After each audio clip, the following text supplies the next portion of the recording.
and welcome to episode 318. This is the smooth sounds of And That's Why We Drink. I'm X-Teen.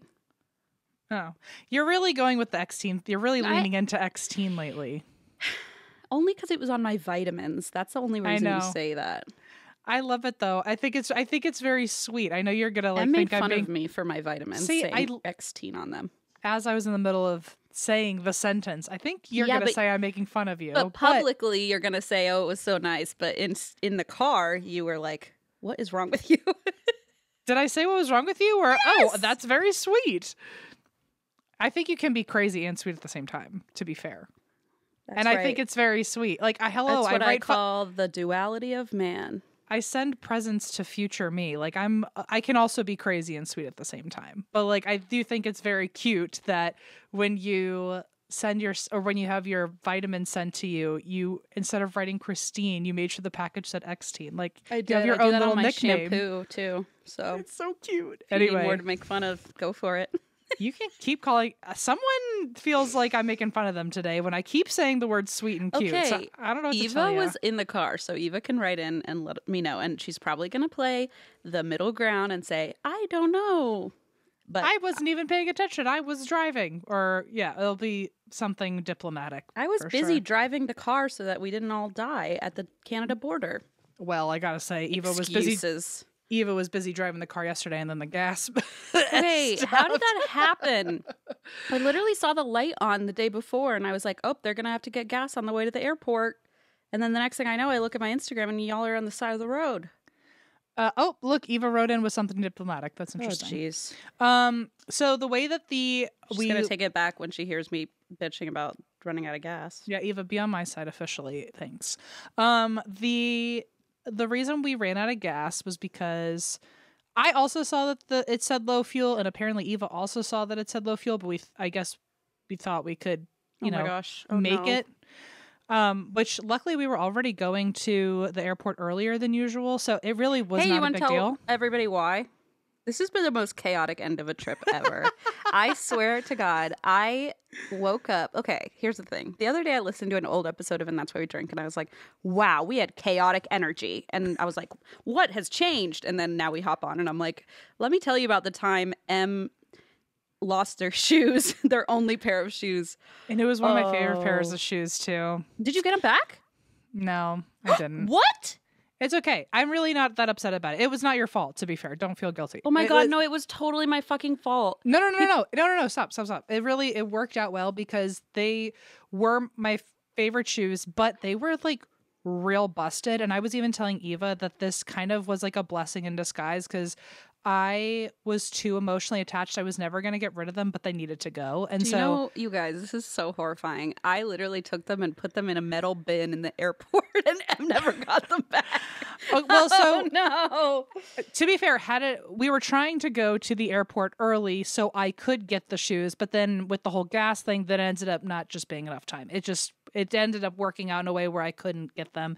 But I do appreciate you chaotically trying to find a solution. I was losing my mind. Here's the thing. I woke up and I realized I'd gotten a text from Omar, and I was like, who the hell is Omar? And he was like, I'm your driver to the airport. And I was like, oh my God, I forgot we had like a driver scheduled to drive us to the airport. So I had scheduled an Uber for like an hour later because I'm, lazy. So I woke up to pee, looked at my phone, and was like, Omar was here 20 minutes ago. And I was like, shit. And so I like frantically shoved everything in my suitcase, and I texted him like, I'm coming, I'm sorry.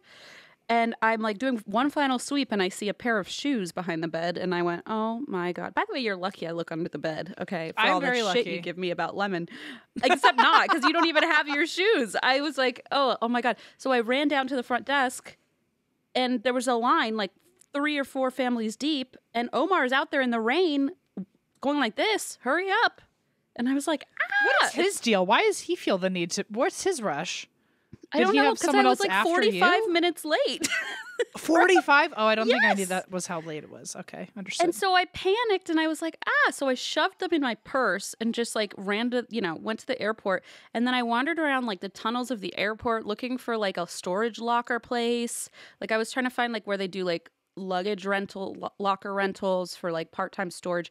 I was looking everywhere, and then I found a lost and found office, but they weren't open, so I had to like put them in the bin. Gosh. I can sense your dread. But also, quick question, and not meant in a judgmental way, but how come you didn't just keep them until I saw you next? Because I was like, well, M doesn't have another pair of shoes. So I was like, well, maybe I should just leave them here so I can walk in with my socks and then have go shoes. To the airport. You're right. I mean, at that point, it was too late. And at that point, I was like, oh, well, I'll just put them in this office here and M can just grab them on the way. Because I was like, oh, well, I won't see you for another couple weeks across the country. Right. I don't know, man. It was really dumb. It was just a panic frenzy. I was getting people DMing me being like, why didn't you go to the front desk? I was like, read the message. I tried. I really did. Well, no, we're also, to be fair, I never once panicked. I think I just did my like sigh of disappointment, but it was at myself for even forgetting my own fucking shoes. Did you because I was like, well, M picked up the Taco Bell last night. Did you go pick up the Taco Bell in your socks? Like, I mean, from your room, not like from. Yeah. Okay, well, that explains it. Because I was like, how did this happen? Okay. I'm a sock wearer. Socks on. Yeah. Okay. Also, it was, to be fair, those floors were weirdly heated. I just thought I was already in shoes, I guess. The floors were heated in this hotel, which was tremendous. It was wild. And I was like, how much do they spend on heating the floors that like, and don't like advertise it or, make a thing of it? But I made a thing of it. It was amazing. No, they were good shoes and they had a good run, but it was time anyway. And I would have never been able to part with them, so it really worked out for the best. But also, had I not, I was able to get new shoes because I was meeting friends anyway for lunch, and I was like, hey, random errand request, can you please bring me shoes? And it worked out. But either way, now you can like Instacart things from like Target. I would have found a way to get shoes. It would not have been a big deal. I'm so sorry. No, but anyway, I already lost my shoes. Then I had lunch with my friends, and then Eva and I were driving to the airport together. We ran out of gas like 5 minutes away from the airport. And I don't know, Eva, this is where we differed opinions here, because Eva tried to coast for the next 5 minutes. Like, that was Eva's plan. And I would, no, you have to pull over. You have to pull over. And Eva was like, we can do it. And I was like, no, you cannot do it. I was like, pull over right now.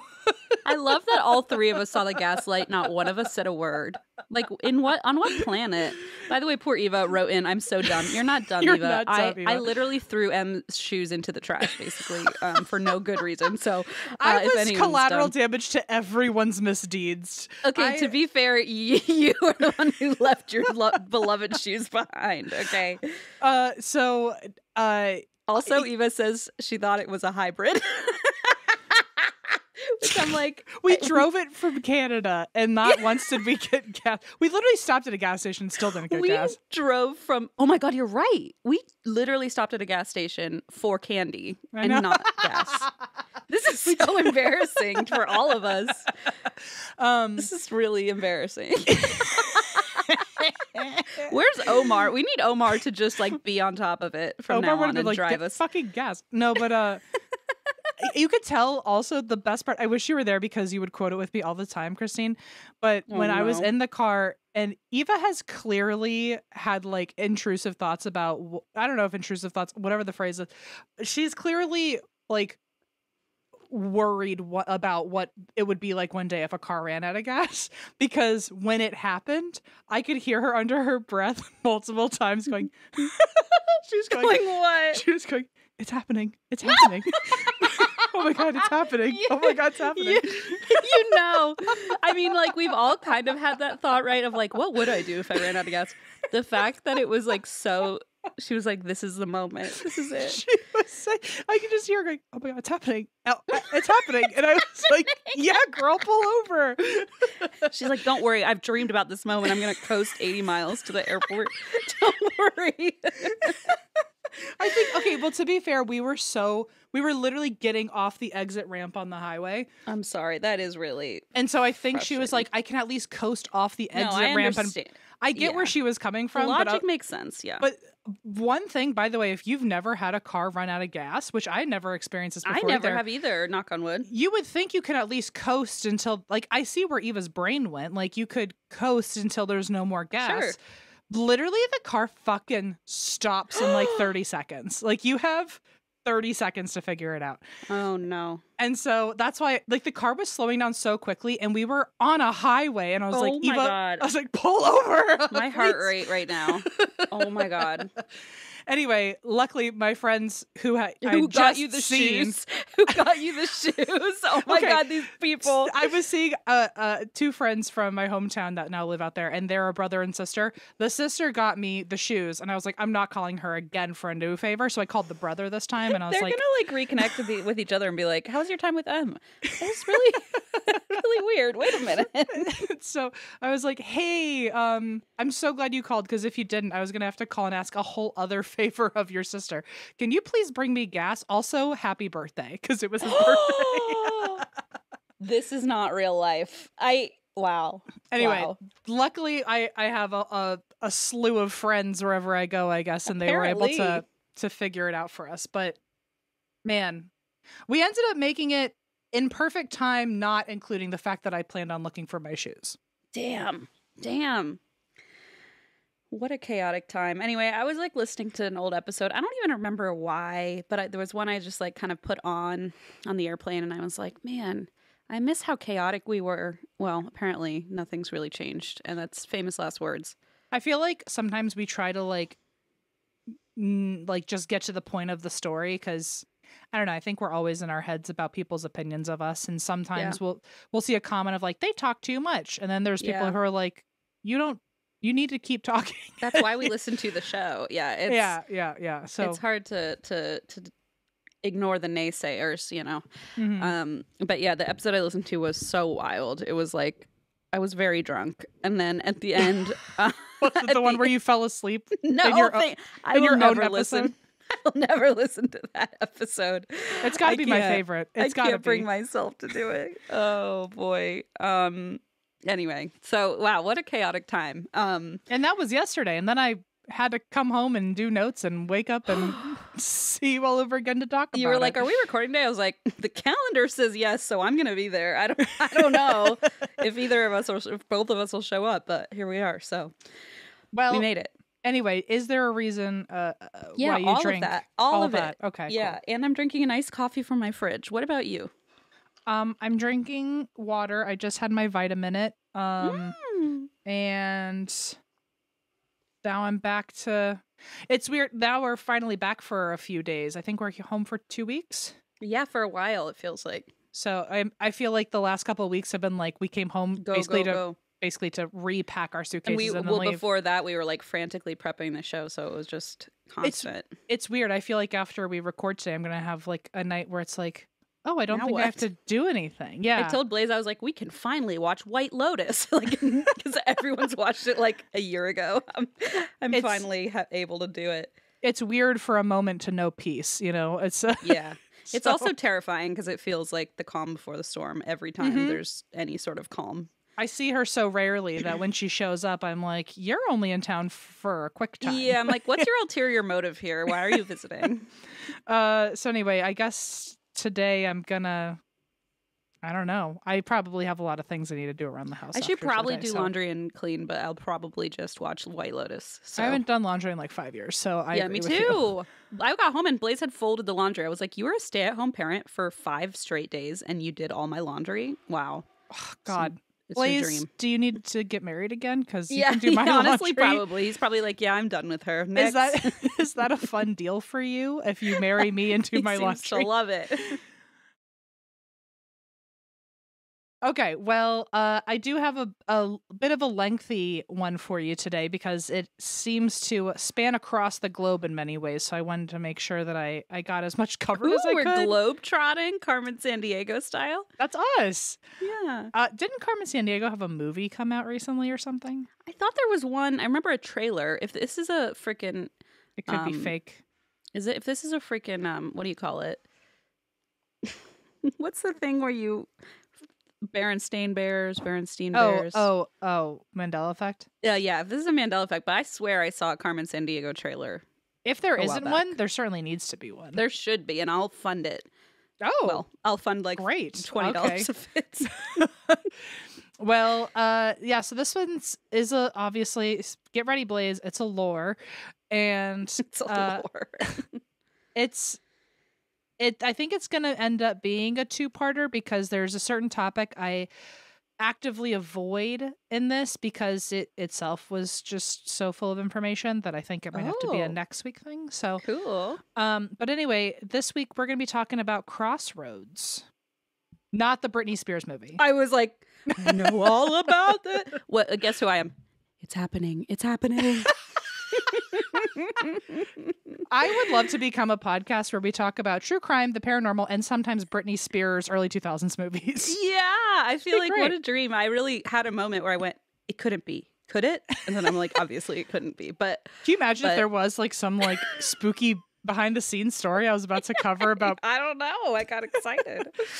Anyway, if you never watched Crossroads, you were not from the early 2000s. And if you'd like to really experience what life was like then, go ahead and watch that tonight. Right. Okay. Crossroads. I'm talking about like liminal spaces. Oh, you know I love this. I know you love it. I know nothing about it, but I love it. I know it. Well, and this is to not be confused with ley lines. That is not today's topic. Have I covered ley lines? No, but I don't think so, but I would love to hear about it. If not, let's do it. And not to be confused with Ley Lines, the early 2000s Brittney Spears film, which is also a hit, a Hollywood hit. That was probably the funniest thing I've heard you say all day, Christine. Oh, look at me go. The bar is high. Okay, so Crossroads, aka liminal spaces, aka when multiple realities or planes are all converging and very fun stuff. So I don't this is more informational than anecdotal this time around, but that doesn't mean that that's not coming. I'm trying to explain as much of it as I can. Yeah, it makes sense. And wow, we got a lot to do. So liminal spaces comes from the Latin word limina, or maybe lamina, but it means threshold. Okay. So they are usually, interestingly, man-made infrastructures, unlike natural areas where the veil feels the thinnest. So crossroads are literally road intersections, but they could also be doorways, or they could be even the back rooms, which we covered once. Crossroads are often situated in a way that makes you feel like you're in between worlds, which is why a lot of people experience paranormal events around there. And they happen to be often on natural ley lines, which we will cover at a later date. Oh, interesting. So ley lines, just to give you a taste of that, are lines across the world that produce high energetic vibrations. And a lot of times when they overlap, things get real crazy, folks. And so are ley lines the one that you were saying might be a next week one, or is that a totally different topic? If we do a 3-parter, that'll be the third. Okay. So it wasn't ley lines wasn't the thing you were talking about. Okay. No. But ley lines definitely should be something we cover if I have not done that yet. So a lot of crossroads, interestingly, are also dependent on time. And I say interestingly because when I read them or when I was doing the notes, I was like, oh yeah, that makes sense, but I've just never put that together. Where a lot of crossroads or liminal spaces seem to have a specific time where it feels its eeriest. So like an abandoned pool after hours, or rest stops at night, or airports in the morning. You know what I mean? Freaky rest stops at night. Rest stops at night. Well, at an airport in the morning, you can see me running around with a pair of shoes and just like crying. That's pretty fucking eerie. I'm sorry. It's scary and supernatural all at once. It's definitely high voltage energy or whatever I just said. Yeah. So I saw this one article I really liked that described a bunch of different types of crossroads out there that could all have some sort of liminal vibe to them. Cool. Some of them are physical crossroads, some of them are metaphysical, some of them are metaphorical. So some of the crossroads are more literal, like railroad tracks, bridges, like again, road intersections. Then, didn't even think about this, but property corners that are technically crossroads that are protecting your home. Like boundaries, even invisible ones. Oh, that's interesting. And a lot of people will do rituals at crossroads. So if you're doing them on your property corners, you could be, manifesting protection for your home or health or finance or something like that. There's also spiritual crossroads like churches and cemeteries where the dead are more likely to interact or have more energy with our realm. And then there's cosmic or even seasonal crossroads, which are more like moon phases or, like twilight, midnight, New Year's Eve, like where like it's the beginning of something and the end of something at the same time. You're like crossing a boundary in time. Oh my God, this is trippy. So twilight is the bridge from day to night. So it's a time of change. So is midnight when you're ending one day to the other. And I thought this was super cool. Another crossroad that we don't think about, but a cosmic crossroad is months that end in a 31st day. The whole 31st is a gray space if all months are 1 through 30, but the ones with a 31st is an additional bridge into a new time coming up, a new month. So what about today? Because we're recording this on February 28th. That's a fucking vortex. I don't know. It's a black hole. Yeah. That one's just like vacuuming everything in. Then there's other crossroads. Again, a lot of this can be rooted in either witchcraft or other spiritual rituals, like rivers, doorways, and even all the way down to like your hands and your feet and your mouth and your ears, because they're entryways into the world. Oh, wow. Isn't that crazy? Yes. Yes. So, for example, the mouth is the intersection between the mind and the physical because it uses communication to merge you with others. And to like put your thoughts from your head out into the world. Whoa, that's deep. So crossroads can really be any version of a bridge or intersection into multiple worlds. Wow. Isn't that fun? That is so fascinating. So they are very powerful. There's tons of reports of spiritual activity going on at Crossroads. And the first chunk, because I feel like this episode comes with like a table of contents, the first little chunk I'm going to talk about is general witchcraft, which I'm sorry I'm not getting too specific about things, but again, we got a lot to go through. So in terms of liminal spaces in witchcraft, they work best at boundary times, just like kind of how I mentioned twilight or midnight. Sure. Liminal spaces in witchcraft are when two opposing ideals meet. So that's why a lot of things will happen at sunset or again at midnight, or when you think about even their holidays of Halloween or Samhain, it's when summer turns into winter or when the day turns into night, when the veil is always the thinnest. And that even leads into other things like cryptids, like werewolves, and why they transform during a full moon. There's a phase that changes. Okay. And it helps them enter that world where they can transform into the identity they have on the other side. Makes a lot of sense. Symbolically, crossroads are about everything and nothing all at once, and thus they kind of represent choice and potential. And when you add the fact that it's a liminal space that can be very spiritually powerful, it's the potential of all power and the potential of no power. I think this is so... If I were Stony Baloney right now... That's what I was going to say. Like, imagine if we did drugs. We'd be like, whoa. Sometimes I wish I did drugs. I mean, it's possible. Like, it's again, potential. Potential. Is it potential or lack of potential all at once? So crossroads are still used in many magical rituals, such as offerings. But the thing that I thought was the coolest, because I never even thought about this, is that crossroads are often used in ritual work for disposing of spell remains.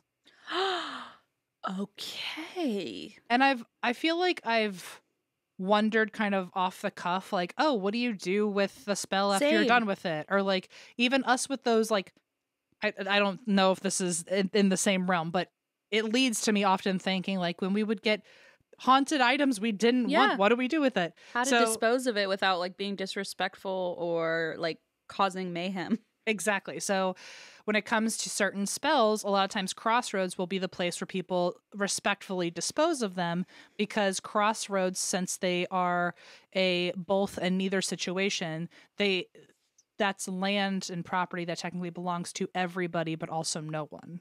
And so wow. The only people that would be, I guess, affected by that would be the spirits themselves, but then also because it's a both and neither situation, the spirits wouldn't be affected. That's the way that it was explained to me. And then also shout out PSA that, like, just because I'm saying this doesn't mean everyone go dump all your crap at Crossroads. They're like, this is the border between my neighbor's house and my house, so nobody owns it, so I'm gonna dump all my haunted items here. Right. And also if you're like new to witchcraft, like, I don't know if there's like for certain spells or certain things you have to do. Please don't take my word for this. So also don't litter. And also, like, you don't, like, another good point to that on top of littering is, like, I don't know what's in your spells and if animals could eat it. You know what I mean? Oh, like, true. Yeah, you don't want to harm nature or animals. Yeah, good point.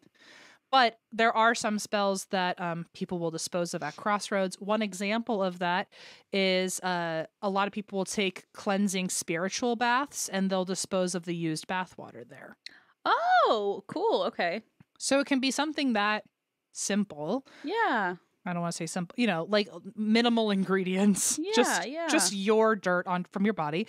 Or there's even certain areas in the world, like there's parts of India where they practice disposing the remains of exorcisms. Oh, dear. And leaving them at Crossroads, so that the idea is that it confuses the evil spirits and they can't follow you back home because they get lost in the Crossroads. Me too, by the way. So anyway, it can be anything from bathwater to like exorcism remains. Cool. And inversely, sometimes you actually need the dirt from the Crossroads for other spells. So there's one spell I saw where if you want someone to leave you alone, you take the dirt from their footprints. I don't know if it means like when they were walking by the crossroad or just in general, but take dirt from their own tracks, put it in their shoes, and then and put that in their shoes. That's rude. I wonder if it's to like confuse your own footsteps. Like, I wonder symbolically what it means of like getting lost in your own tracks or something. Yeah. But then you also take that same dirt and put it at every intersection, or you can physically take the dirt for a different spell, like a love potion, at intersections between you and where the other person lives. Okay, that's interesting. I keep saying interesting, but I really had never known anything about this whole topic, and I'm just kind of... So anyway, here I go again. Interestingly. There's another spell, again, a love spell, where if you want to attract a male lover, okay, you have to use dirt from only the three-way crossroads in between the two of you. And three-way crossroads, okay. So the T-shaped ones. Right. And the plus sign shaped ones are four-way intersections. Right. Okay. And I'm only saying that because I want you to envision both of them when I say this next thing. I needed it. That apparently geometry. The shape of a crossroad is important in certain spell work because T-shaped or three-way crossroads are considered male because if you look at them, they kind of look like a wang. Like a wang and his side pieces, you know what I'm saying? And then the plus sign one, or the four-way crossroad, is supposed to represent the woman, and the explanation I saw is because it was like the multiple layers of her vagine, and I don't understand entirely, but I'm gonna roll with it. I was gonna say the top has two boobs. Oh, and the that bottom makes sense too. So not two. That's where I stop. There's an up and a down and a side and a side. Yeah. However you want to think about it, apparently four-way intersections or four-way crossroads are considered feminine, whereas the T-shaped three-way ones are considered masculine. So if you were to try to attract a male lover and use a four-way crossroad, you did it wrong. So, or maybe not. I don't know if trans people get mixed into this spell work. True, yeah. I don't know. Yeah. But all that to say, even like the different types of the crossroads get involved here. So, and generally speaking, in witchcraft or hedgecraft or ritual work, crossroads can be a great place to visit the other worlds because the veil is the thinnest there, and so it's easiest to access other spirits. Cool. Crossroads are also often associated with the beginning of a journey, and since they're, which is interesting because I would think of them as the beginning and the end of a journey. But since they are seen as the beginning of the journey, a lot of people will go to crossroads to do protection spells on their way to the journey. Okay. Other spells, these are just some random ones I saw that I thought were cool. There's a spell where if you put herbs from a crossroad in an amulet, it's supposed to help people during labor. Whoa. So try that next time. Yeah, and seriously. Then, should have told me sooner. I know. And then there's another one which I don't understand it. I don't know the symbolism here, but apparently if you bury frogs, I'm assuming they're already, I sure hope so, passed on their own. But if you bury them at crossroads, it's a way to prevent fevers, which, all right. Okay. Also, I feel like if you can prevent a fever that way, you can prevent a lot of other things that way. So maybe there's a lot of things being buried at crossroads. I'm kind of curious. Maybe I should go take my, I love my metal detector. I mean, it's not going to detect frogs, but bring a frog detector and tell me what you find. I will. So that's just like a quick couple fun facts in the witchcraft world. But, I do want to say in terms of crossroads in the United States and their lore over here, crossroad legends and its connection to spirituality it's really been cultural wide. It's been very hard to research this last night because there's a lot going on. But in the US, a lot of the legends begin in the South because the lore in the South comes from West Africa because of the slave trade. Oh, wow. So, okay. So shout out to Black storytelling and being able to keep their traditions alive or being able to, make sure that it stood the test of time. And so a lot of what we have in the US is luckily because of what Black people were able to pass on and preserve. So our legends of crossroads spiritualism or the lore really starts with is it Yoruba?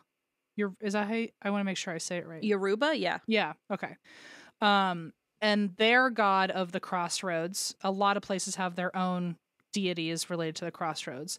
But here, their god is named Eshu. And I think the longer version of that name is Eshu Elegba.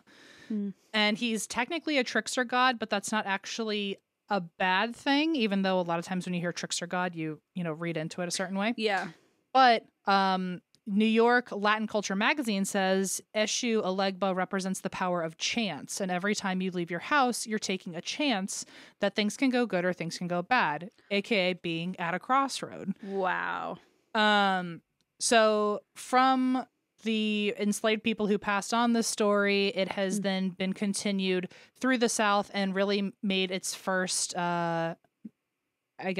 notable story for us in the blues scene in the 1930s. Cool. When there was this one guy named Robert Johnson, and I know. Do you know the story? Yeah. So Robert Johnson, back in the 1930s, he wanted to be in on the blues scene, but he was apparently this terrible musician. He could not get it together, and he was like basically shamed out of the music world. No. Only a few years later, like 3 years later, he comes back and he fucking blows everyone away with his musician skills, to a point where he becomes the king of blues and even paves the way for rock and roll. So just casual. Just fucking casual. But because it was such a drastic change from what people remembered him doing, people refused to believe it could just be hard work. Of course. Sure. And so they had to spread rumors that he sold his soul to the devil in order to become, this titan of the industry. So he of course, the best place to meet the devil would be in a liminal space such as a crossroad. Mm-hmm. And nearby, there is a crossroad. It's the intersection of highways 49 and 61. And the story morphed into Robert went to this intersection and called for the devil and made his deal. Wow. And then after these rumors spread, Robert put out titles like Hellhound on My Trail, Crossroad Blues, Up Jumped the Devil, and Me and the Devil Blues. Whoa! And this is kind of the first story in the U.S. where the concept of the devil is now associated with the crossroads. And so I see.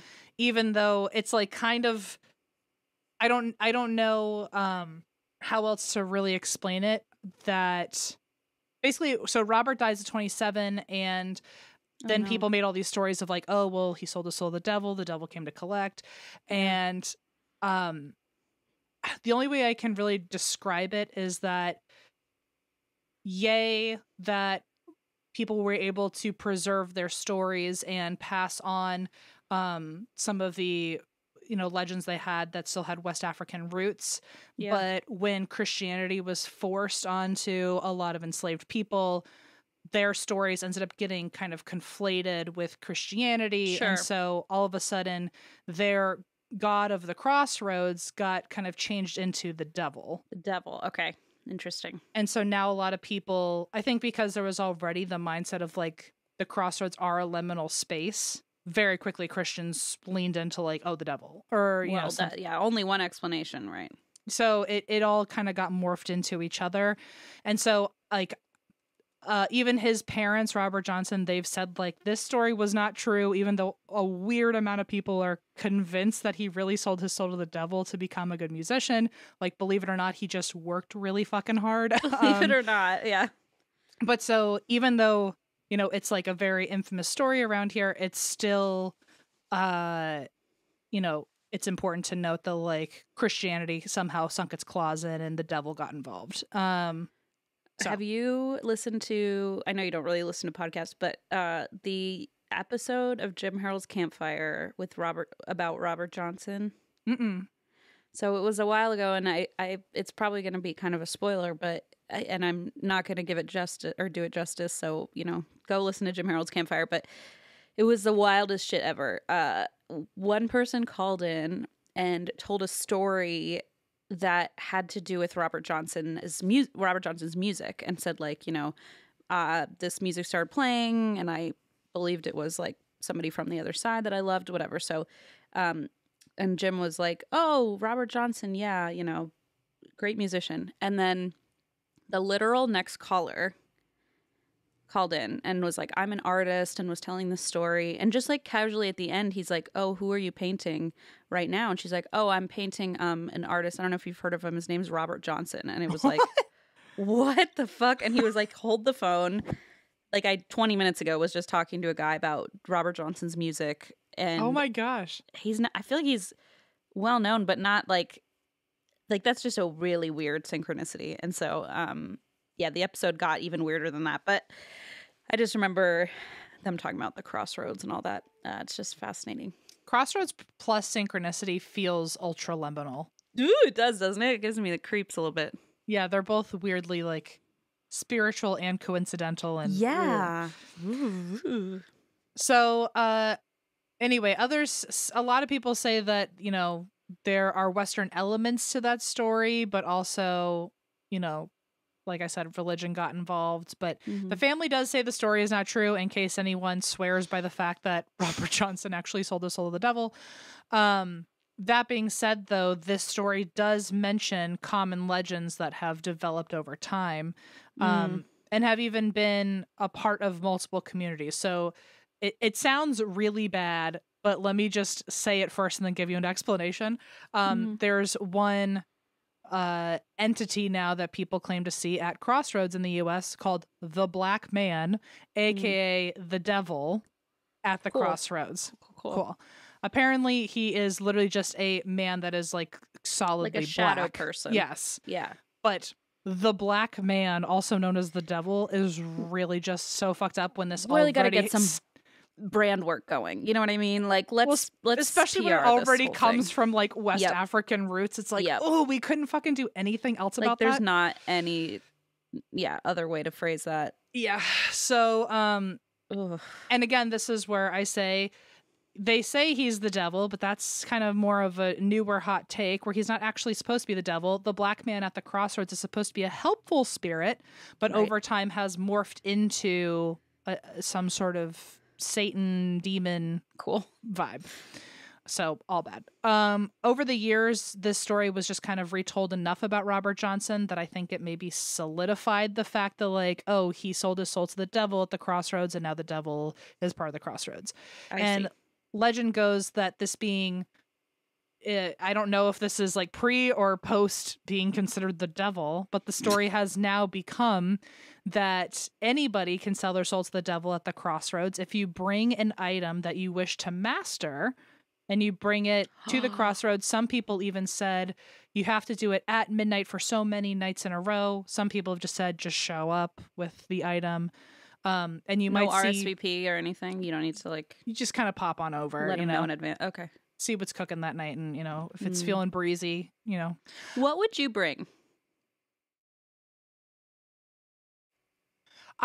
This is like maybe such like a queer trope, but like I so badly, if I went into like witness protection or something, or if the podcast dropped and I needed to like completely revamp my entire identity and just start from scratch, I would go into, I think, construction or something, like being handy. Oh, yeah. Like, well, you'd be good at that. I mean, you made props and stuff.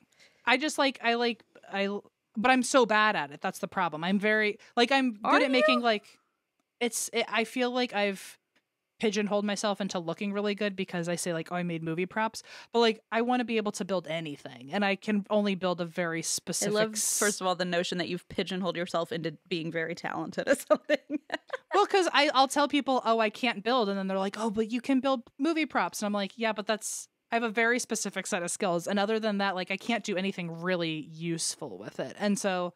I would love to know like just basic construction. So what would you bring? Like a hammer? I guess a hammer and like a slab of wood, like a 2x4. I don't know. Interesting.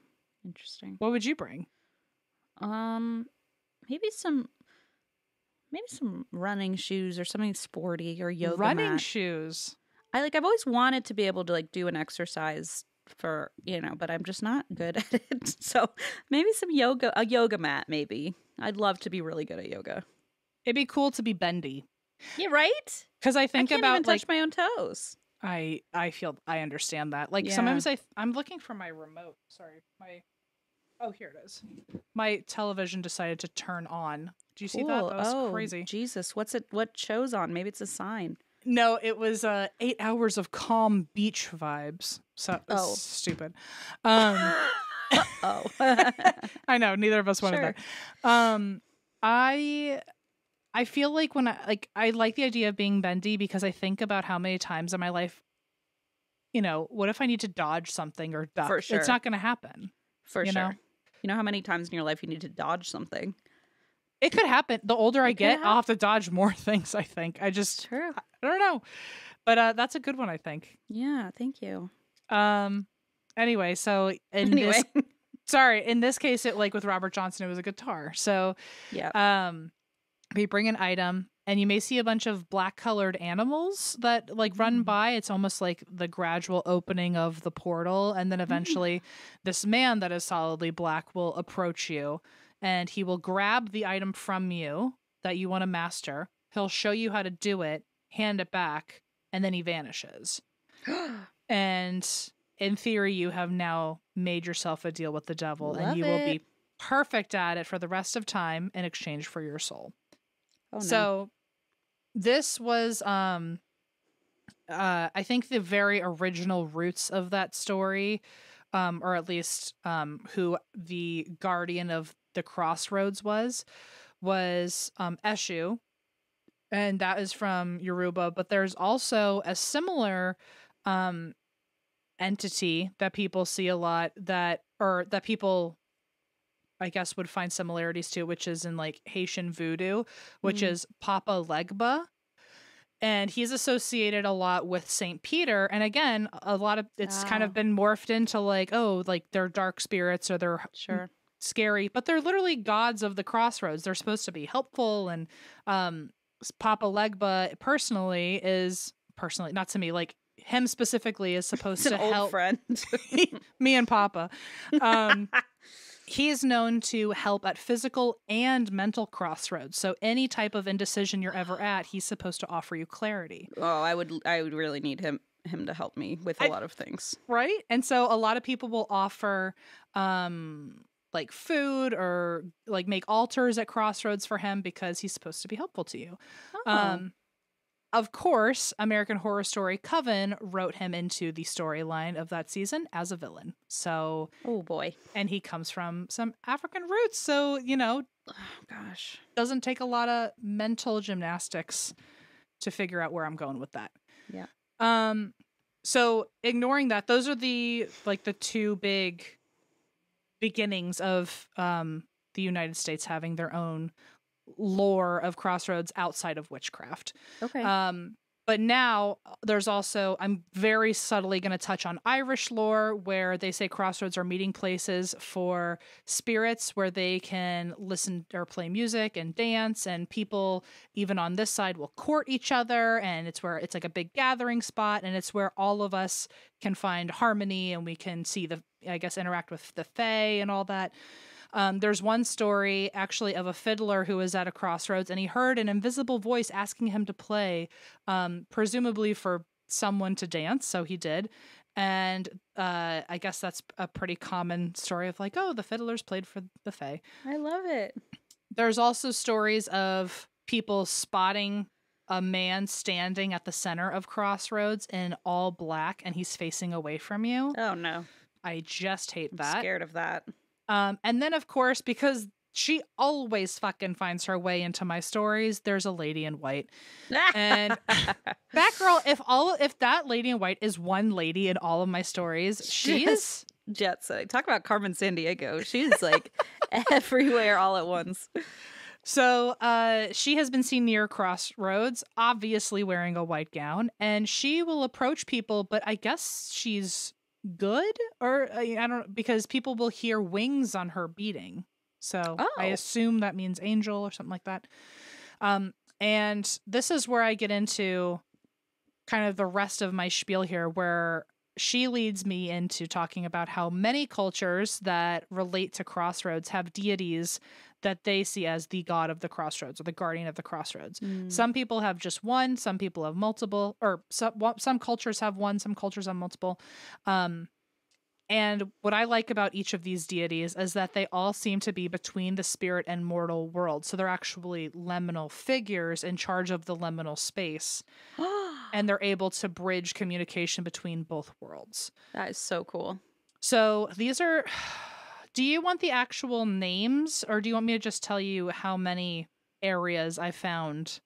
You can just tell me how many areas. Okay, because I think I'm about to mispronounce several cultures' gods, and I don't want to do that. Let's just skip that part. Okay, cool. So I could find deities that have to do with guarding crossroads in Gaelic lore, Germanic lore, in Brazil, the Caribbean, Guatemala, Japan. Japan actually has 3, and all of them get statues placed at different crossroads, which I think is cool. Whoa. China, there's India, in Buddhism, in Judaism. The Mayans had someone, different parts of Africa.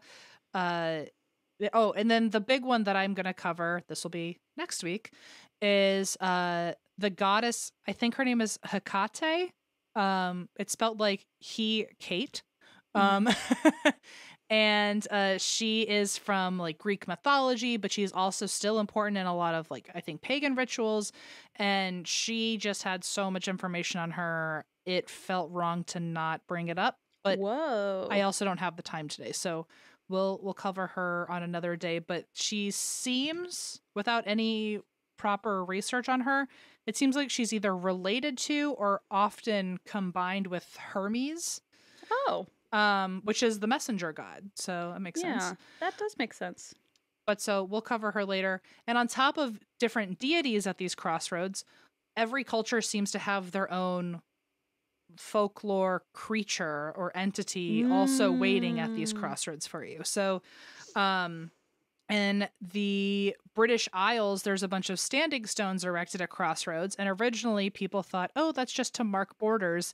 But a lot of people think that it's actually to prevent Fae from entering our world because there's something blocking their path into liminal spaces. Whoa. In Romania, they think a lot of times that crossroads are where the vampires allegedly met.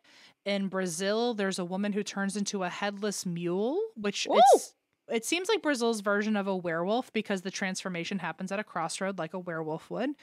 And again, remember, it could be a physical crossroad or it could be like the moon, a moon phase. Full moon, yeah. In Wales, there's a banshee-like entity called the Seraith, who hangs out at crossroads. There's also bogles, which are their own spirits I have never covered and I would like to. Yeah. And in Eastern Europe, there's another creature I've never heard of that I'd like to cover called Isles, which are large cat-like blood-sucking creatures, and they hunt at crossroads. It just says Eastern Europe. Oh. In Belgium, there's a hellhound called the Oskert. And he attacks travelers that have it feels a little religious-y to me. It feels like if you are a sinner in some way or you've done something wrong, he'll attack travelers that have a bad past and aren't guilty about it, and he will torture them until they come to a crossroads of consciousness where they repent. I know. Oh no. Also in Wales, there is a massive black dog that is often a death omen seen at crossroads called the Gwilgi.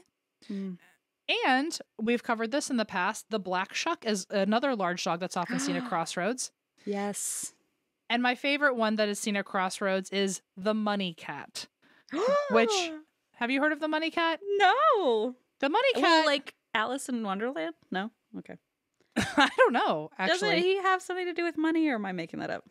I haven't seen Alice in Wonderland in so long. The Cheshire Cat, I know that's his name, but I don't. Are you thinking Cashier Cat? Cheshire Cash.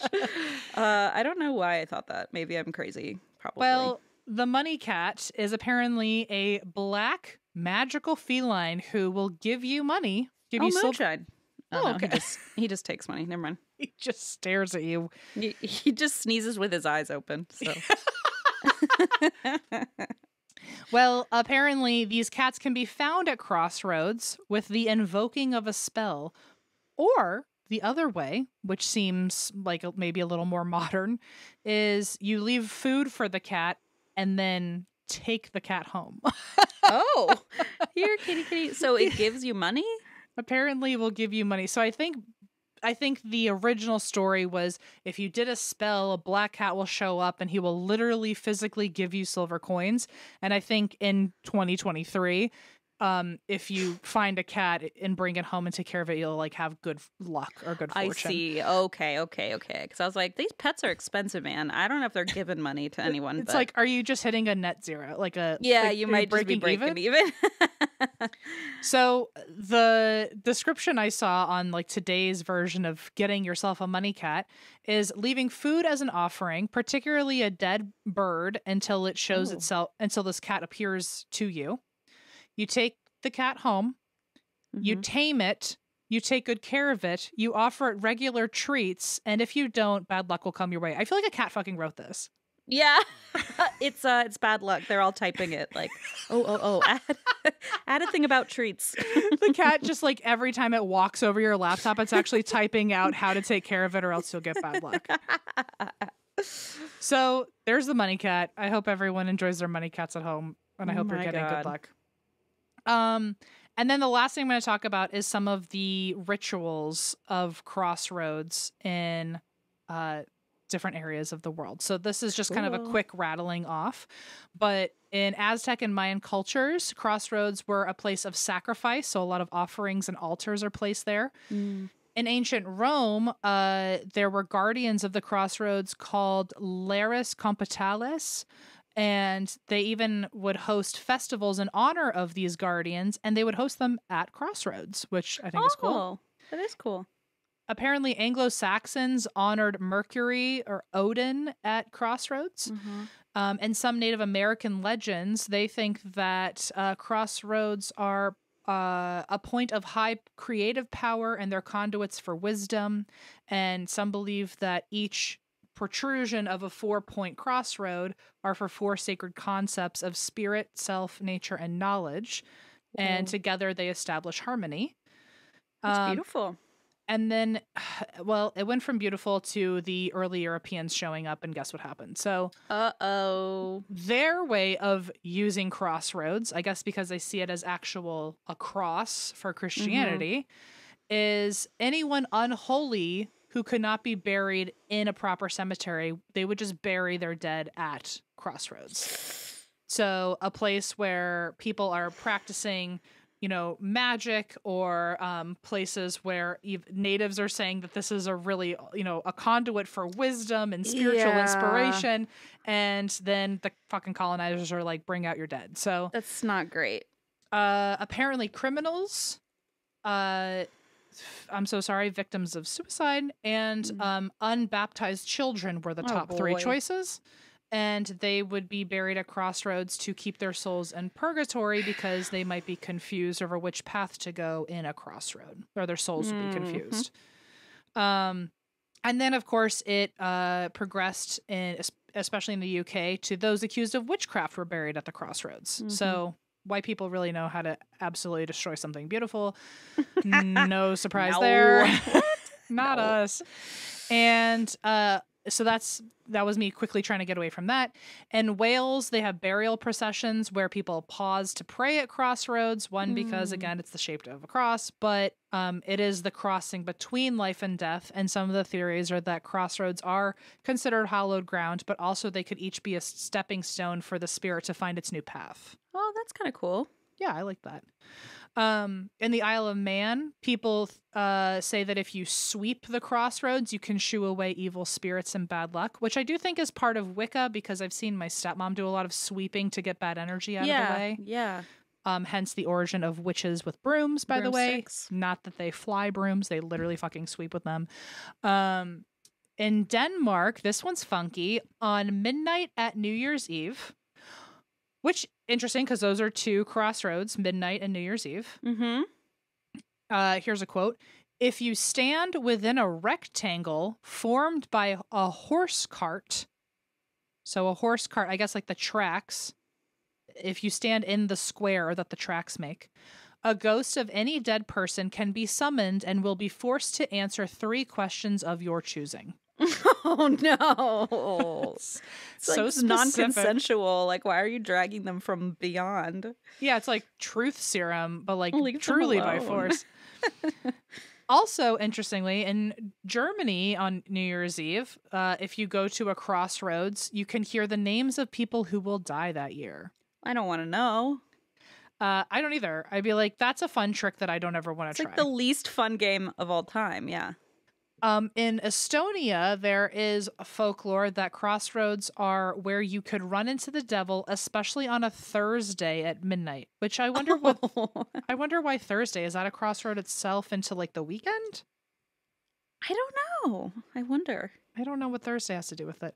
Also in Estonia, if you don't know which road to take, if you're at a physical crossroad, you can spit into your palm and slap the spit with your finger. Okay. And whichever side more spit splashes from is the direction to go. Oh my God. That is honestly, I might use that next time I'm lost in a parking garage or something. You might as well. I mean, it's a 50-50 chance you're right, you know? Honestly. It's like portable. Better. You don't have to bring anything with you. It's honestly better than what I do now, which is just cry. So sure. I mean, it could just be a new GPS tactic. Sure. Yeah. And then also in Estonia on New Year's Eve, girls will collect snow from a crossroads. And once the snow melts, if the water's pure, the year will be good. And on New Year's Day, if you stand at a crossroad and hear the rattle of wooden boards in the distance, you'll probably die this year because it means the hell cart is coming its way to you. Ugh, I don't like all this stuff about like planning your own death. Yeah, Estonia is going wild with this right now. And then the last thing I'm going to say is also from Estonia, and this is their creature from the crossroads, which is called a krat. Do you know what a krat is? No, I know wild krats. Well, krat, K-R-A-T-T, is a creature made out of household items like brooms or silverware or straw. And you can bring it to life. And you do this by, again, with the Thursdays. For 3 Thursdays, you go to a Crossroads. And each time you drop 3 drops of blood. Of your own blood? Of your own blood, I guess. Okay. For the devil, of course. Cool. And once you do that for 3 days, or 3 Thursdays, so like in a 21 days or so, you'll have a krat alive with your blood. Do you bring the thing with you? I think you make him like a doll out of whatever you have lying around the house. But do you bring it with you when you drop the blood and stuff? I would imagine you have to drop the blood on it, right? Oh, you drop it on the I'm guessing, but it makes sense to me. Do you know wild krats? No. Oh, okay. You didn't react, and I was like, oh, man. Wild Krats was a show on PBS about, it was like the host of Zaboomafoo. Remember Zaboomafoo? The Krat brothers? Wild Krats. Yes, I remember Zaboomafoo. I've never seen this show in my entire life. It's because my sister was the exact age when it was out. It was 2011. So, yeah, we watched a lot of Wild Kratts. Anyway, I was like, I wonder if that has anything to do with it, but I think that's just their last name. Oh, well, yeah. Is it their last name in the show? The Krat brothers. Also, looking at it, it looks like a few of the animals they hang out with are cats. So I wonder if they're just trying to combine it. No, because they hosted Zaboomafoo, so they were the Krat brothers. It looks like in the show though, are the 2 main characters also the Krat brothers? Yes. I see. Unfortunately, I don't see any dolls made of twine and brooms, so I'm going to say the Krats are no like, blood dropping in an episode. You can remember? Not that I remember, but they did. What? What just happened? Nothing. I was going to say something stupid about how they brought something to a Crossroads, and I don't know. I was going to make a dumb comment about they did bring like It was a ukulele. Thursday. Yeah, on Thursday they brought a ukulele to a Crossroads, and I don't know. It was dumb. It wasn't great. You already nailed it with the blood droplets. So thank you. Well, so on Thursdays you go to Crossroad, you drop 3 bloods for the devil. I assume on the doll you've created. Got it. And then your krat comes to life, but you can make the krat do whatever you want. Like it can help clean for you. Okay, that was my next question. Like why? But okay, I guess I get it now. It can steal food for you. It can steal money for you if you're a bad person. But here's my favorite part. If your krat becomes too much to handle, this is how you get rid of a krat. You have to make it so frustrated that it destroys itself. So you could do this. This was like from the source. I was like, this is crazy. That is wild. You could make them. Sorry. Holy crats. Holy crats. You can frustrate them by making them do an impossible task, quote, like weaving a rope out of sand. So, and then eventually they just like explode from frustration. Which that's just mean. It's like cruel and unusual punishment. Cruel Krats. That should be their spinoff show. Cruel Krats. I like that. And then all I'm going to say now about Crossroads and liminal spaces is for the skeptics, what it could possibly be is that it's a collective consciousness that something is an eerie space, which leads to your favorite, the Uncanny Valley, making the area feel incredibly powerful because it looks like a safe place, but unfamiliar in some way. And the place isn't technically dangerous, but it still looks mysterious. It's predictable but unfamiliar, and it causes a subtle revulsion. And this, again, there you could also consider the pseudoscience of ley lines, which we have not covered. So anyway, that is Crossroads, and it was literally an hour of time, but I'm so sorry. But it was I loved it. I love it. It's something I never even thought of. I never thought about how Crossroads could be anything other than physical. And like a road. Yeah. I thought of like for it to be like your mouth or your mind. And that, I mean, that's also like real trippy. Again, if we were like, what did I say, Stony Baloney earlier? If you if you think about it, like you have crossroads on your body. So like we are all connected at all moments. So symbolic. And to think that crossroads could be time, which is its own dimension. So you think of the dimension of time, then there's like the physical dimension. And then you wonder how many dimensions there are past that we don't even know about. And even if you tried to layer all of them at this right time, like your mouth, I guess, like invoking spirits, and you do it like apparently on a fucking Thursday, like at midnight, and it's a New Year's Eve, and it's at a physical crossroad, and it's like the full moon. Like, how many of those can you achieve at once? And then is there a time where that always perfectly lays on top of itself like a realm lasagna? Yeah, and what happens?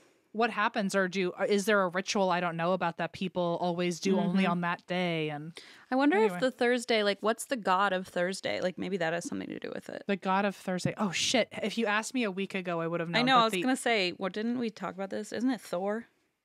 Yes, Thor's Day. Yeah, Thor's Day. I'm double checking, but I'm pretty sure it's Thor. Yep. Thor. I don't know if that has anything to do with it. It was just a thought of why it keeps being on a Thursday.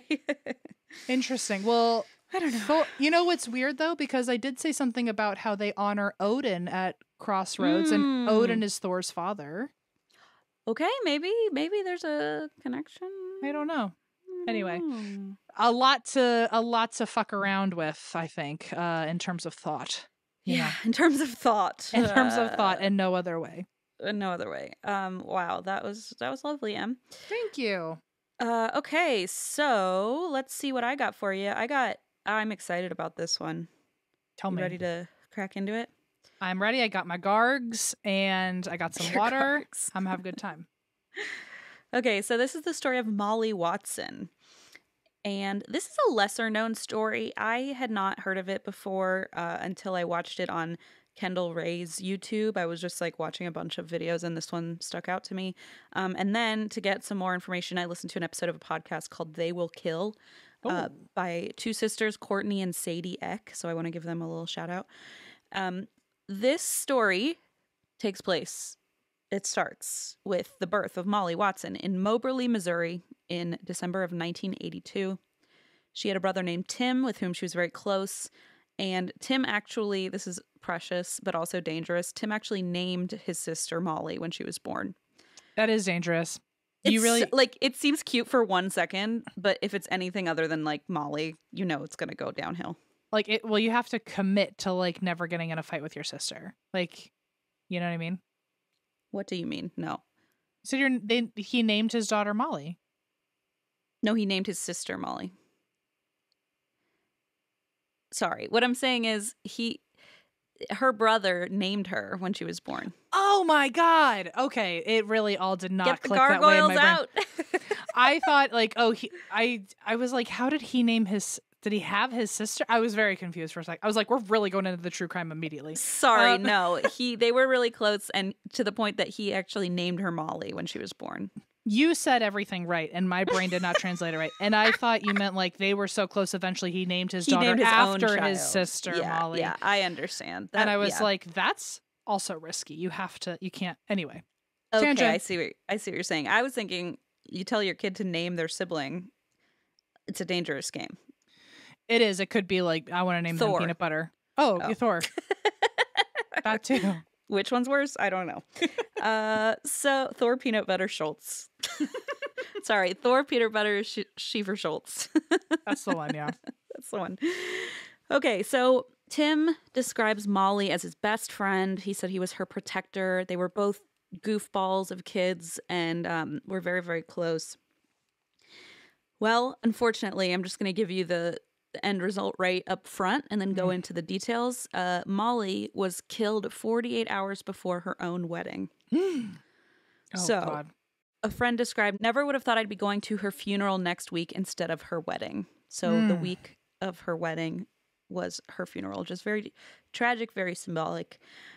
So Molly as a person was smart and outgoing. She worked in education with a bachelor's and a master's in psychology, and she was working on a second master's in counseling. Her family remembers her as very authentic. Molly was autistic, and her passion and dedication to like the interest she had really shined. I don't know which one it is. Shined in all that she did. So quick side note here, we have a researcher actually who has been really helpful and wrote a note here about autism. And I will say too that Molly's family refers to her diagnosis as Asperger's, but apparently that's an outdated term, which I didn't realize. Did you know this? I don't know. I don't think so. Okay, because it's like, okay, yeah, I didn't either. Is it wildly outdated? It's not wildly outdated, but it should be, I guess, is a better way to put it. So let's all try and remember this. Basically, Asperger was a man who worked for the Nazi Party as a researcher. Oh. Yep, we're going there. And he decided which autistic people in the Holocaust were worthy of living, quote unquote, and which were too disabled, quote unquote, which he sentenced to death camps. And so Asperger's then became the name for what's considered high-functioning autism. And so this term Asperger's is no longer on the DSM-5. It's not an official diagnosis, but some people who don't know this history, including myself, still use the term from time to time. Okay. So it's just important to clarify because several sources did say Asperger's, and I wouldn't have even thought twice about it. Also, I don't know if I'm a person who should be commenting on this or not, but I think is it still high functioning, low functioning autism? Or I think it's now like high needs, low needs. Oh, I'm not sure. I think that's how we say it now. Okay, yes. So there are apparently, according to spectrumnews.org, a large study supports discarding the term high functioning autism. See, we're learning so much. Look at us. We're all learning together, folks. Yeah, and so that's interesting to know as well. So yeah, let's not say high functioning either. I think it's now referring to needs, high needs and low needs, or something like that. Okay. Anyway, nothing to be ashamed about. We don't know. We're learning right now. We're learning. But anyway, definitely don't say Asperger's, folks. Yeah, apparently not. Which I didn't realize. Especially because her own family uses that term. So it's just interesting. I guess a lot of people, and it's still regularly used. So I don't want to say I had no clue. I didn't either, to be honest. Wow. Okay. I mean, basically, the end of the study just says, or this article basically just says, we should call people what they want to be called. So I don't know. I don't see that's a good rule of thumb. Yeah, okay. I'd say that's a clear rule of thumb. Perfect. Okay, cool. I don't know what you do if someone wants to say they have Asperger's. I don't know where that line is. It's not my place to say. Yep. So anyway, let's get back to this. So Molly was just like such a gem. She loved to share her personality and interests with the world through her YouTube channel. In one of her vlogs, she described herself as very much a huge geek. And she said, "I hate being called a nerd." Oh, okay. Because as I have always heard it be put, nerds know, geeks do. So I am very much a hands-on geek. Oh, nerds know and geeks don't. Interesting. No, and geeks do. Geeks do. Okay. Oh. So like nerds are like intellectual, where in this theory, and geeks are like hands-on, Yeah. So Molly, you'll get this, loved Marvel and Disney.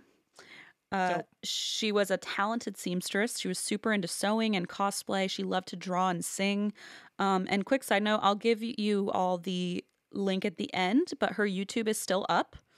And you can watch some of her videos. It's very emotional to watch, considering what happened to her. But it's really cool because you can see her sing, and her family, still feels connected to her by watching her vlogs. And so it's very humanizing, I suppose is the best way to put it. Sure. Her cousin described Molly as one of the luckiest people I knew. Apparently, she had just really bizarre bouts of luck where, for example, she would walk by a vending machine and just hit the button and like a soda would fall out. Which, by the way, I never thought of doing, but kind of want to now. Now I want to, yeah. Yeah. And so apparently this just happened all the time, and people just knew her as like having this weird lucky streak. And it's just horrific what happened to her. But she also founded her own nail polish business and brand called Shine Spark Polish. And the name came from her love of sparkly things. And then 2, a maneuver in her favorite video game, Metroid Dread, which was called, this like secret move was called the Shine Spark. Oh, that's pretty cool. Okay. It's kind of a fun name. And so she was apparently really popular in the indie nail polish community, which is basically independently owned nail polish small businesses. A lot of them, are trying to make more affordable and safer and, cruelty-free vegan nail polishes, that kind of thing. And so Molly actually formulated and created her own polishes, and people loved her work. So on the personal side of things, Molly had been married before, and she had 1 or 2 exes from relationships that had ended pretty badly. One time on Facebook, she posted that an unnamed ex was trying to access her bank accounts. So it seemed quite toxic. She said that this ex was unstable and had once pointed a weapon at her when she tried to leave their relationship, but never specified who it was. She had a son from her first marriage, which hadn't lasted very long, and that had been in her early 20s, and her son's name was Declan. Now, Declan was diagnosed with cerebral palsy, so he struggled with health issues and couldn't walk, but he was Molly's whole world. She doted on him and his every need. He was like the center of her universe. And when Declan was a baby, Molly started dating a woman named Amber. Okay. So the 2 of them were together for 5 years, and Amber and Molly had actually known each other in kindergarten, and they actually didn't like each other when they were kids. That's how it always starts. It is, right? I know. I love that story. And when they crossed paths as adults by chance, they became friends, and then they fell in love. So it's very sweet. It was beautiful for a minute because, well, at the time they were both married to different people, but they were both preparing for divorce. So they ended up moving in together, and they became a family and co-parented Declan. But when Molly got a new job at the local prison, she started to fall for a coworker. Oh, okay. His name was Lieutenant James Addy. And sadly, unbeknownst to Amber, Molly started having an affair with James. Okay. Amber found out in probably the worst way by tracking Molly's phone to a motel, knocking on the door, and then Molly opened the door and James was in the background getting dressed. So just huge blow. Amber was heartbroken, understandably, and Molly moved back in with her parents. And after this, big upheaval, Amber was most resentful actually toward James rather than Molly. She encountered him at a gas station once, and she told him not to talk to her and said, "You need to shut up. You broke our family."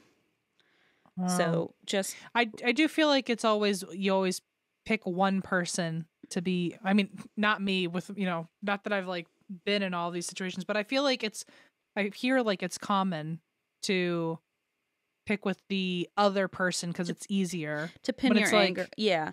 And we talked about that this weekend actually when we were on our many drives and the fuel light was blinking in the background and we didn't realize, but we talked about like that kind of misdirected anger at the person who's having the affair with your partner, because it's sort of like you want to be so mad at them, but it's like, well, your partner chose to make this decision. You know what I mean? It's like it's easier to be mad at, someone you don't also have emotional attachments to. Yeah.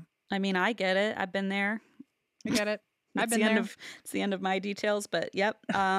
So when Amber actually heard about this post that Molly made that said, it was an unstable ex, Amber swore she had never threatened Molly, and people believed her because they were like, well, Amber is not the type to point guns at people. Like, they just pretty much wrote it off as like, that wasn't her. Okay. So back at home, Molly just went full steam ahead with her relationship with James. Her family was a little put off by their age gap. James was 16 years older than Molly, Oh, wow. That is an age gap. It's quite a gap, but they moved past it mostly, for Molly's happiness. James himself was a former Marine who had fought in Desert Storm, and according to his family, his own brother remembers growing up thinking he was an amazing brother and role model whom he admired greatly. James Addy was a proud veteran. He had 2 children of his own before he met Molly, and he'd actually been married 4 times before Molly. So his brother says that James was always attracted to women who were very kind. So from the outside, the couple seemed to be truly and deeply in love. James even described it as love like he'd never experienced before. And Molly's family said Molly was happier than she'd ever been in her life. Like she was on cloud 9, and they were happy for her because of that. But all that aside, they were still not huge fans of James. Oh, okay. So Molly and James dated for 7 years before getting engaged. And by the time that they announced their engagement, her family still felt like they barely knew the guy. And this is 7 years in. Molly's brother said James was always evasive and put off bad vibes. He didn't look you in the eye. He was always vague and evasive. Basically, they were just getting red flags from this guy. Yeah, no warmth. No, it didn't seem like it. And her aunt said he was like a ghost. He would come and go without talking to anyone. And this is, like, just to put a finer point on it, when Molly announced her engagement, most of her family didn't even know James's last name. Like, her brother was like, What? I didn't even know his last name. That's how For little. 7 years. 7 years. Oh, my God. Yeah, that's how little they felt like they were connected to this partner of hers. But they wanted to support Molly, of course. And when Molly was 35 and James was 51, this is when they got engaged. And she was ecstatic. Okay, she poured all of her creative passion into planning her wedding to the point that it was basically all she talked about to her family and friends. According to her hairstylist, the wedding was going to be Disney themed with an emphasis on Beauty and the Beast. That's so weird. I actually have a friend who had an emphasis on Beauty and the Beast at her Disney wedding. That's a cool one. Like, I don't know. Her wedding dress straight up looked like she was Belle. It was cool. Yeah. Okay. So there were actually there are videos on her YouTube of her trying on all these beautiful ball gowns, and she ended up keeping 2 because she couldn't decide on a wedding dress. So it just makes it so heartbreaking to know she never got to wear it. Oh shit! I know. Yep. That's why I said it up front, because, like, thank you. So we know, while we're going forward, that it never happened. But it was really, like, she was planning this to be the best day of her life.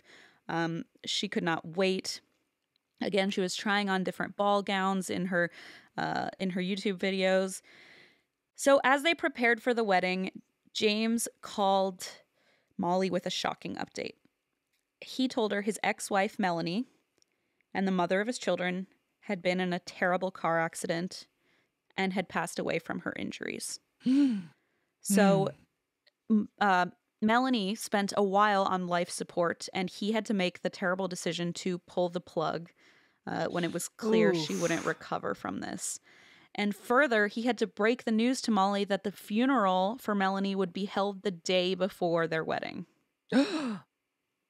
Yeah. That's so brutal. Okay. This is just a lot happening. So the couple pushed through the grief. Molly invited James's daughter, who was a teenager, to be in the wedding party, but she declined. Sure. Understandably. Some of Molly's closest family decided not to go to the wedding either, but that was because they didn't approve of this. They opposed to her marrying this guy specifically. Yeah. A few nights before the wedding, Molly sent her brother a text telling him, this makes me sad, telling him she needed him to be there because it wouldn't be the same without him at the wedding. And he finally gave in, and he said, I will attend the wedding for you. So he had changed his plans. He said, if you really need me there, I'll be there. But of course, 48 hours before the wedding, tragedy struck. Yeah. April 27th, 2019, a man named Glenn McSparron was on his way home from his mom's house in Monroe County, Missouri. And just to give you an idea of this area, the whole county was a rural agricultural area with an Amish community. And the prison where Molly and James worked was the biggest employer in the county. Okay. So this guy, Glenn, was taking a shortcut through some back roads, and he ended up on County Road 930. This is a pretty remote road. There's gravel, mud, and part of it actually goes through a creek. Like you have to drive through the water. There's not like a bridge over the creek. This is called a low water crossing, fun fact. Oh, interesting. We had one of those growing up on my way to my dad's apartment. I was gonna say they're very much common, especially here in like my area too. What's it called? A low water crossing. Interesting. Okay. Yeah. So be careful because sometimes you need when it's really muddy, you might get stuck if you don't have like a 4-wheel drive. It's a moat. I'm just gonna call it a moat. It's a moat. It's a moat on the way to my manor. On the Schultz 4th Manor Drive, just a moat outside. So when Glenn was on the way to his mom's to drop his daughter off, he had a weird encounter on the road. A car shined its lights directly at him and then moved to cut him off. And so he assumed they wanted to pass him, so he pulled over to the side to let them go. Sure. And that's when he noticed another car parked on the right. And at this point, he thought maybe someone was stuck in the mud. The car was shining its lights and was spinning a bit in the mud and was just pulled over on the side of the road. And Glenn saw who he described as an older white man in what he described as an old grandma car. So I don't know what that means, but I think we all have an idea of what that might look like. Yeah. And so that's what he described seeing. So Glenn pulled up and stuck his head out and said, "Hey, is someone stuck down there?" And this man said, "I don't know where they're at. It's going to be a while." So he told Glenn, "Why don't you take a different route?" So Glenn pulled back and went another direction. But by the time he got to his mom's, he felt like the situation felt funky to him and he couldn't get it off his mind. Just in his gut, he knew something was wrong. So when he talked to his mom and brother, they said, "Yeah, that does seem strange. Why don't you go back and check it out and see what was going on there?" Which I love because it's like, why don't you go check it out? We'll be here. Yeah, they were like, "You're right. That does sound really weird. We're not going to fucking Why don't you do something about it?" That is all you. It cracks me up. So he did. He went back to the creek and he still saw this car pulled to the side of the road. And of course, now it's after dark in the middle of the woods. Like, this is just a scary place to be. Yeah. And he feels weird about the situation. He turns his headlights on to shine at the car, and he said his heart stopped when he saw a woman lying in the road in front of the car who wasn't moving. Oh, shit. So he just parked in the middle of the creek, called 911. He said he got a little frantic, but in his 911 call, which you can listen to, he seemed very calm and collected, at least more so than I could hope to be in that scenario. Yeah. And since Molly was lying in front of the car, of course, 911 said, it might be a medical emergency. Can you get out of the truck and check on her? Yeah. And he's like, oh my God, what if the person who did this is still out here? It's a valid question, by the way. Terrifying. Like, it's dark out except for your headlights. You're in this rural road.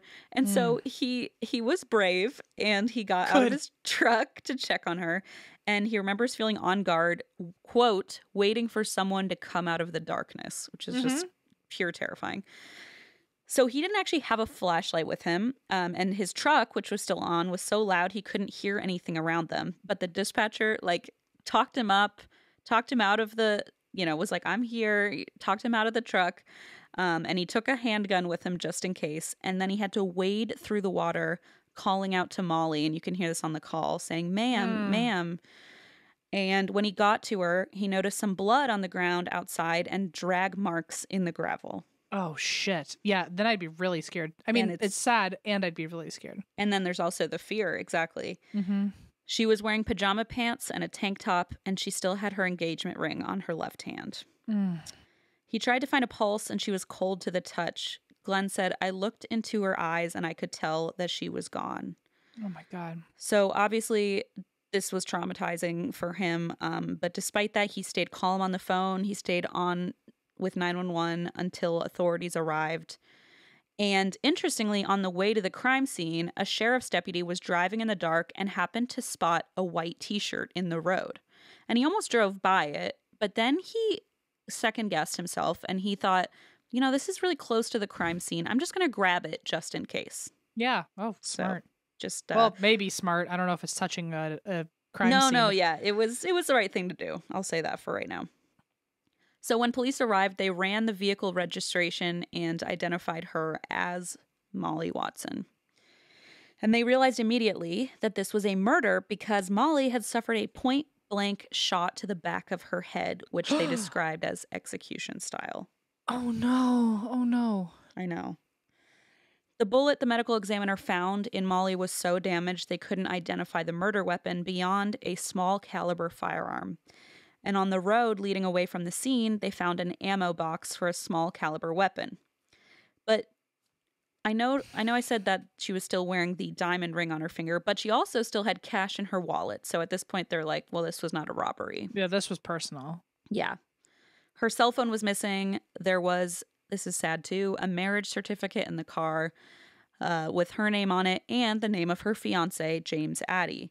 And they saw on this information that their wedding was only 48 hours away. And they were like, oh no, oh no, oh no. Like, we have to go tell this dude that his fiance is dead. So as for Molly's family, her brother Tim remembers his wife waking him up in the middle of the night, and his dad was on the phone to tell him his beloved sister had been murdered. Oh my God. His dad said, Timmy, the highway patrol just left our house. They found Molly dead in the road.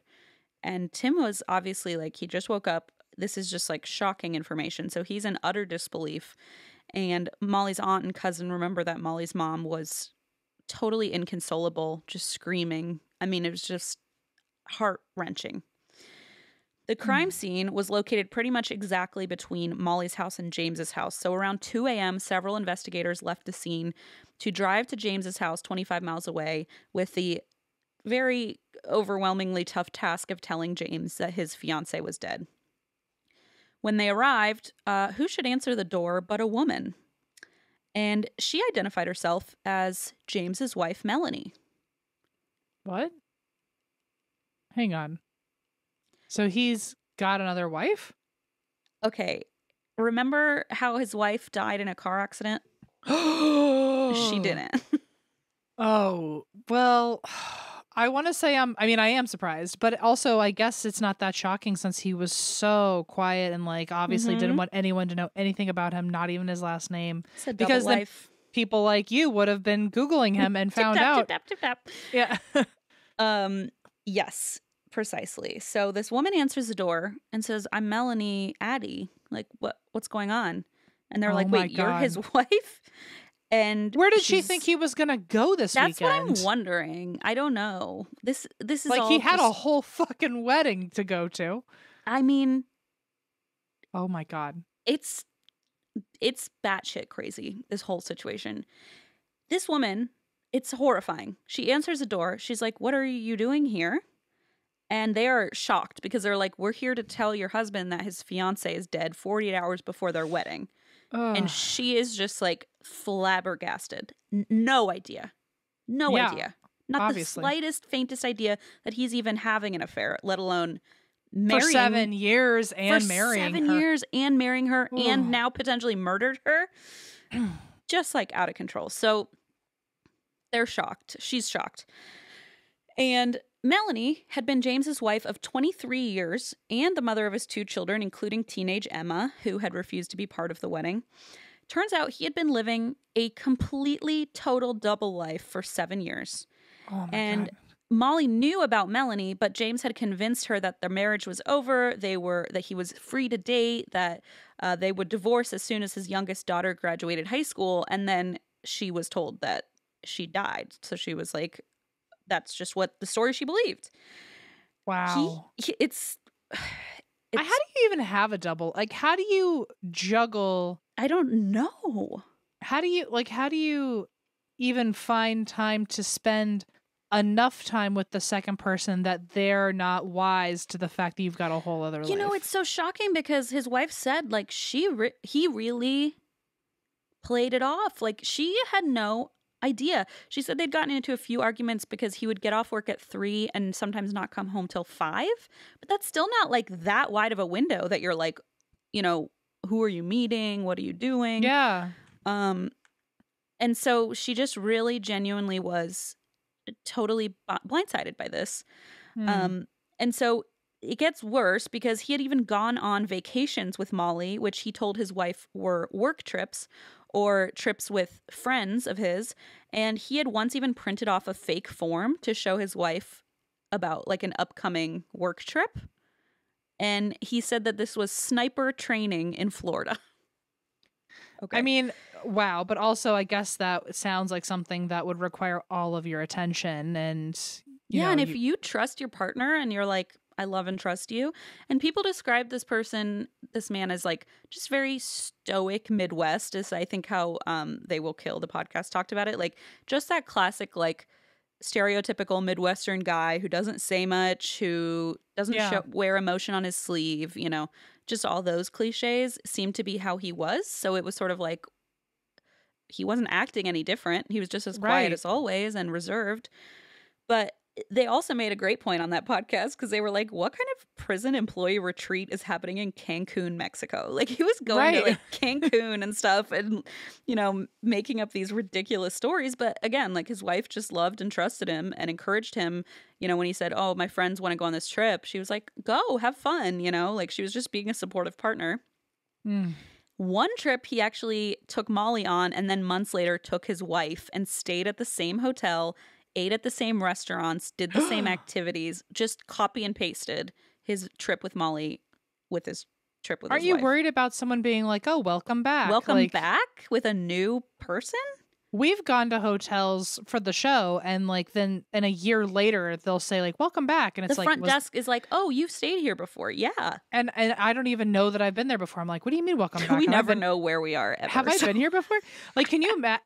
They have to be able to be like, the people that work there have to be like, oh, you were just here a week ago. Like, but I wonder if they're just trained to be discreet. I guess so. It's like you don't want to blow their spot. Yeah. Yeah, I don't know. True.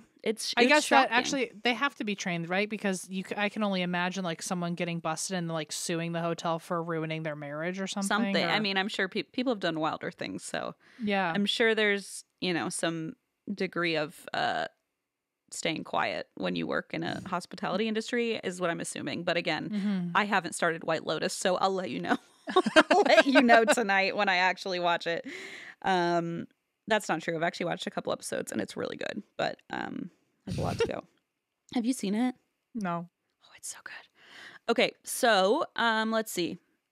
It's at this point, and I want to make another point of this, which again, our researcher made a great just a side note on, because people here often question Molly's naivete and say, how could she have just believed all of these lies about his wife and that he was really going to divorce her and stuff. And, on the one hand, yes, she was autistic. And so it's like, well, maybe that had something to do with it. But again, maybe she wasn't picking up the social cues, what have you.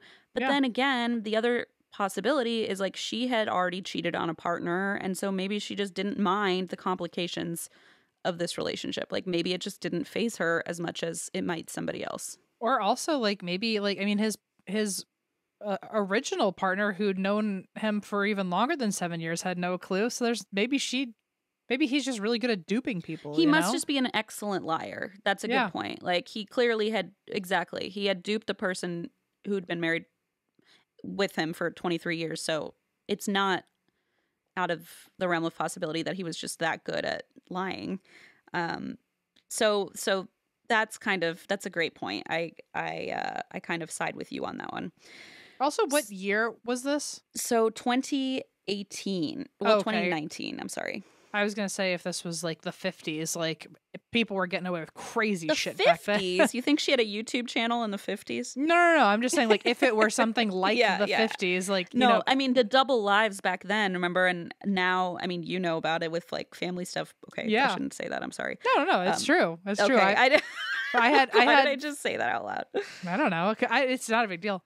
No, I've had family who like have fully lived double lives, but it was because they were able to live in a world without technology on their ass. So. Exactly. And now there's DNA and people are finding out through Ancestry and 23andMe finding out, like I have these half siblings. And I mean, it happens all the time, shockingly, but like not so shockingly. So, and he did get away with it for 7 years. So it's like to a certain extent, he pulled it off. He pulled it off. I don't want to, not trying to like give this guy like credit, but like, well, to be fair, he pulled it off until he very much did not pull it off. Until he just extremely did not pull it off. Great point. But no, it is impressive that someone in this day and age could even do that. Yes. I'm like, yes. Especially without your partner even having an inkling. Not even a, and okay, not a lick of knowledge. Not a lick. And like, obviously we don't blame her. So it's like, you know, it's on this. You just always assume like if it were you, you would be able to figure it out. You always hope if it were you, you'd be able to figure it out. That's a great point. Sometimes people just can be the smartest person in the room and we'll never be able to figure it out. This is such a great reminder because it's like sometimes you hear these stories and you're like, that wouldn't happen to me. I wouldn't be duped. And it's like, well, you know, like you said, there are people who are smart in that way or just manipulative in that way that like you just wouldn't even cross your mind. Yeah. And that can be, I mean, that's very scary, but I guess it's important to know because it happens. You can't necessarily trust everybody. I'm not saying don't trust your partner, but I don't know what I'm saying. We're all on the same page, folks. You know, I hope so. So when James told Molly that Melanie had died, Molly truly believed that this had happened. I mean, it's also like a shocking thing to tell somebody if it's not true. If it's just like a bald-faced lie, I feel like it's hard to believe someone would make that up. So she was like, oh God, no, like that's horrible, you know?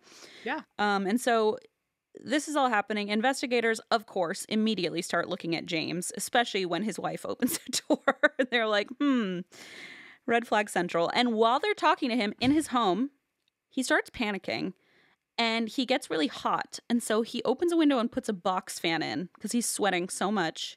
Damn. He's just like, his nerves are out of control. And fully again, busted. Not a great sign. Fully busted. And also, what did you think was going to happen? But okay.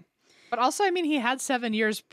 You have to wonder if after like 7 years, you're just like, well, I guess I got away with it. Like, I guess everything worked in my favor. So maybe it will one more time. Yeah. I don't know. So Melanie, of course, was in shock. And like I said, she did not see the affair coming, didn't suspect it for a minute. She said he seemed the same all the time. And so, you know, they're determining he's a skilled liar. When they asked what he was doing that night, he told officers he had visited a friend to pick up an avocado plant. Girl. Okay. And his wife was like, yeah, I was really annoyed because I said, like, why are you leaving at 7:00 on a Friday night to go get an avocado plant from your friend? Like, where are you going? Right. But he was like, I'll be back. And he told police he got home at 8:30 p.m. He also told them at this point, because I guess he couldn't hide it anymore, that he had a secret phone that he used to talk to Molly. Oh, nice. And he gave that phone to investigators and told them he had last spoken to Molly earlier that day. So when they look through his phone, his secret phone, there is a 22-minute phone call from that evening. He even sent her texts after she died. Ooh. It's horrible because the texts say the following things. What did you eat for supper? I love you so much. Good night, sweetheart. Like, come on. That doesn't even really feel, they don't feel warm. Is that weird to say? No. Like, it feels like, I'm assuming that he was trying to, I'm currently assuming he's the bad guy. And let me just put it out there. I mean, yes, you're correct. Okay. So I feel like him covering it up with texts like that, wouldn't you be a little more? But if those are like the way he texted all the time, maybe it was just like, oh, this is just the norm. I just assumed she was going to bed. That's true. I don't know.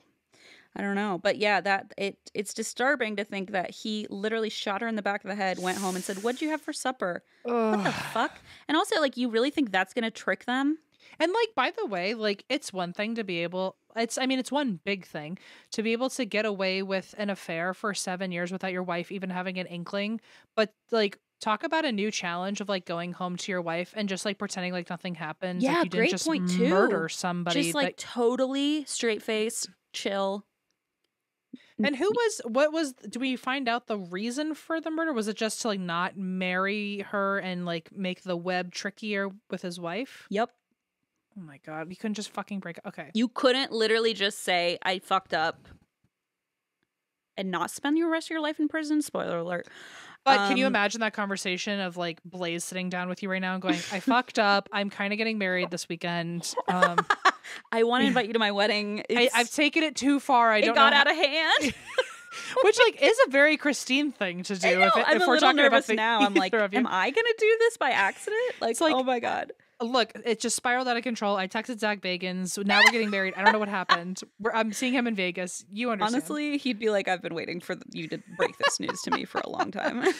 I do think I could pretty much come to Allison with anything at this point, and she would not be surprised by the words. You know, and I got to say, like, I'm going to mention this later, but his wife, Melanie, even said, like, as much as she was shocked by the information, she wasn't surprised by his behavior, which is like, interesting. Ooh, chilling a little bit. Like, I guess she was shocked she didn't notice or know, but she also wasn't surprised because she called him very selfish and was like, I'm not surprised he took this as a way out, which is like, woof. If I were, I don't know. I mean, like, obviously, like, you know, I'm not commenting on her at all. I'm saying though, like, if I were with somebody and like it was unsurprising that one of the options they chose was murder. Oh my gosh. Like I almost wonder now if she ever felt fear around him. I know, it's interesting. It's like why did that not surprise you? Like if that was, I mean, obviously it's a red flag for anyone you're in a relationship if they have that capability. But if you knew that was a capability of his, I can't imagine you always felt 100% safe around him. That's a great point. Like, had he shown violence before? I'm not sure. Or, you know, and did he have PTSD from Desert Storm? Like, did that somehow have anything? I'm not sure. And again, this is literally just me asking. Yeah, we're speculating because I don't have that information. But I mean, it's an interesting thought of like, why would it not surprise you if you're like, if Blaze murdered someone? I'd be very surprised. I would be very surprised. And not only about the event, but also the fact that he did it. You know, I don't think I could even believe it. So it would be hard for me to believe Blaze or Allison. I'm just using Blaze as your example. Yeah, well, sure. But like, I couldn't even imagine Blaze contemplating it, let alone great point. Taking the first step, second step, third step to it. Mm-hmm. Yeah, it makes you wonder, like, what was the background like there between their dynamic? I don't know. So anyway, there are these texts from him to her that are supposedly giving him an quote unquote alibi that he thinks she's alive. Okay. Nailing it for sure. And investigators also, when they were looking through this, found text messages from Molly to James over the last few days before her death. And this is where they start to kind of dig into it a little bit. Okay. Because in these texts, she sounded worried that James wasn't fully committed to their upcoming nuptials. Oh, shit. She apparently seemed self-conscious about her autism, her mental health. She texted him at one point, "Are you still sure you want to marry me with my anxiety? Because when we were talking earlier, you sounded like you were starting to doubt your decision." Oh my God, that's so sad. It's heartbreaking. And he responded, "Not even close, dear." And so the day Molly was killed, James, this is another like bizarro detail in this. He had made a payment on the wedding and had picked up some decorations. And to me, like, I forget which episode or whatever I was listening to or watching where they were like, well, why would you do that? And I'm like, I think it was probably just his way of trying to create some doubt. Like, well, why would I have paid off my wedding if I killed her? But again, it's not very show effective. your commitment of like, obviously And maybe at that point, like, he didn't even know this was going to be his plan. I'm not sure. But he did stop by at the venue, make a payment, drop off some decorations, and the wedding planner asked him, "Are you getting excited?" And he responded, "Molly's driving me crazy." Oh shit. Which, like, first of all, is really kind of fucked up, but second of all, like, looking back makes it much more sinister, I think. Like, it's one thing to be like, "Oh, my partner's driving me crazy with all this wedding planning, you know, nonsense," but it's another thing now looking back. Yeah, certainly. So police did also consider this unstable ex that she had posted about in 2017 on Facebook. Do you remember, like, oh, this ex is trying to get into my bank accounts? And her former partner, Amber, was like, I swear to God, that was not me. Yeah. You know, I would not point a gun at someone. So now, guess what they're thinking? This unstable ex might be James, because they were kind of on again, off again for a little while. Has to be, in my mind. And so they're sort of saying, like, maybe that's the person, the mystery guy she was posting about and saying he had a gun. And, you know, we don't know because it wasn't clear in the post, but that is definitely something they were It would be linking. weird if there were two men that could fit that in her family. Yeah, that's true. And it's possible, to be fair, but, you know, there are people who take advantage of nice, kind, loving folks. Yeah. So when ABC 2020 tried to look into James's other wives, they couldn't find a single person who knew any details to share on their relationships or how they ended. So it was just like a weird dead end of information. Like they just could not figure out what his past marriages were. And to be fair, he had been married to Melanie for 23 years. So it was like a long time ago that these other marriages had ended. So maybe it just wasn't, you know, with the internet age not having existed yet, maybe that information just kind of died with the marriages. But despite all this, the kind of lack of information, investigators still felt that they had enough motive to arrest James for the murder of Molly Watson.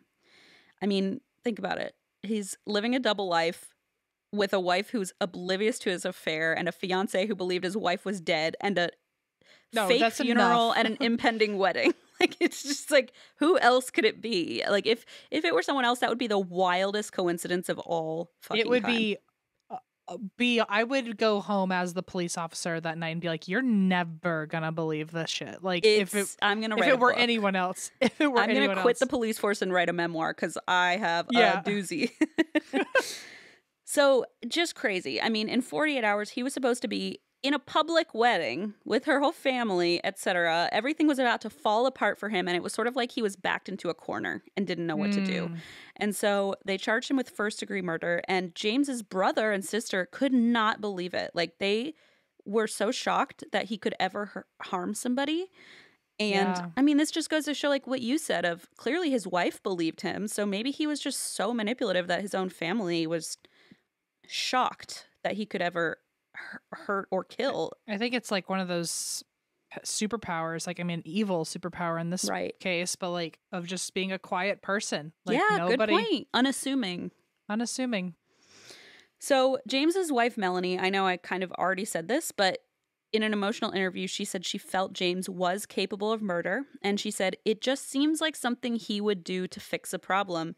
He was a pretty selfish person. He could be controlling and intimidating, which goes to your point of maybe there were times she did not feel safe.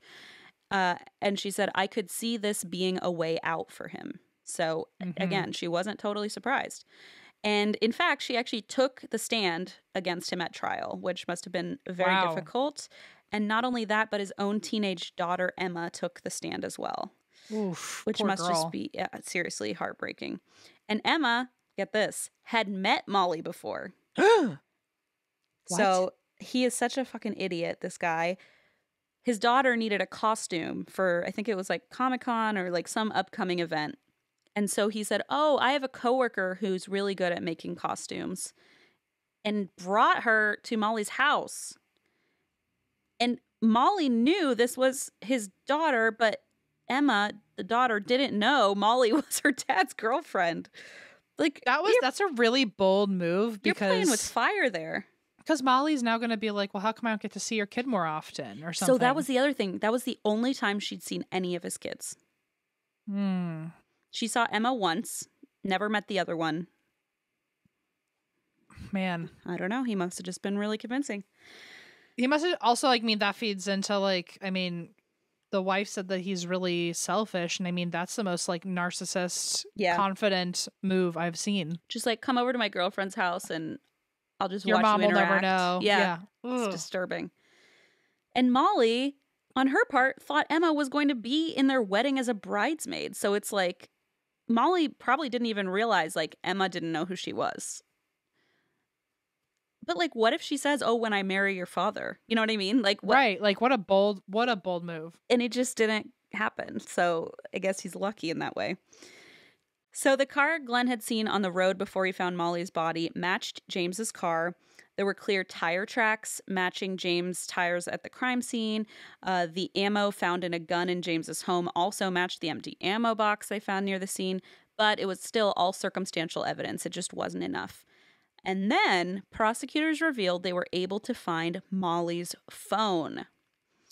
Wow. The phone, they used GPS to locate it, and it had been tossed to the side of the road. So they were like, well, here it is. Found it. All right. And when they took a look at it, they realized Molly had apparently been growing suspicious about James. Well, that makes sense because she even texted him like, are you sure? I'm getting sure? Vibes. Yeah. Guess what she Googled? How to find out if your fiance's cheating on you. No, but that's pretty. She might have Googled that too. She Googled Melanie Addy obituary. She was trying to find, she searched death notices. She searched obituary pages. She was basically just digging for any information to prove that Melanie had indeed passed away. She Googled car crash. That's a big fucking suspicion. That's not like, oh, maybe he wants to back out of the marriage.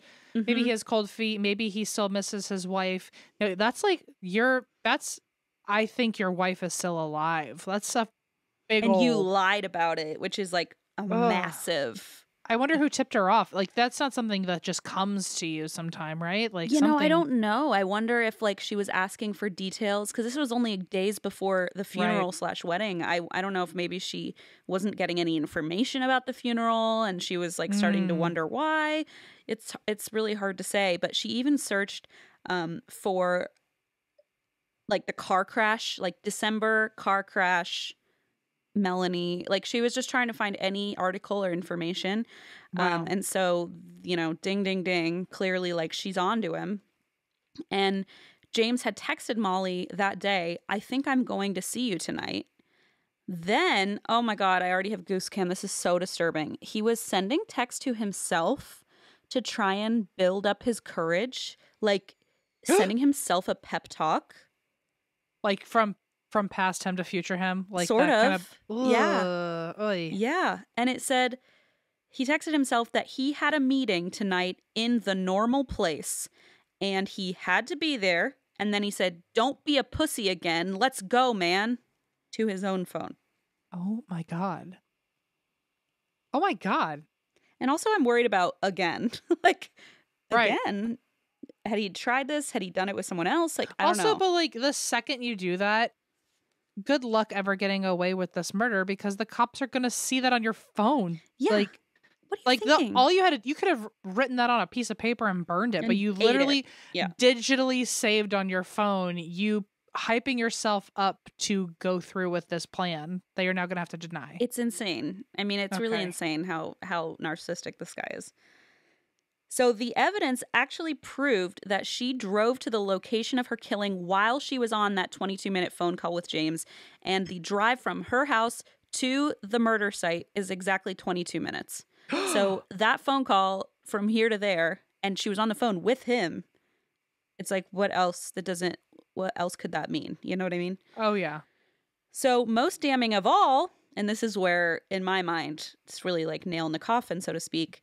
It turns out that the T-shirt the deputy happened to pick up because he had a little spidey sense was indeed evidence. It had gunshot residue and Molly's blood on it. And then when Emma, James's daughter, got on the stand, she testified that the T-shirt, which had a specific logo and design on it, was her dad's because she had made it at school. Oh my God. She testified that she was the only student in her design class who made a mistake on the printing of the shirt. So it was like all wonky. Like the other kids had made the same shirt, but hers was like wonky or something. So she ended up just giving it to her dad as like a rag and he used it in his garage.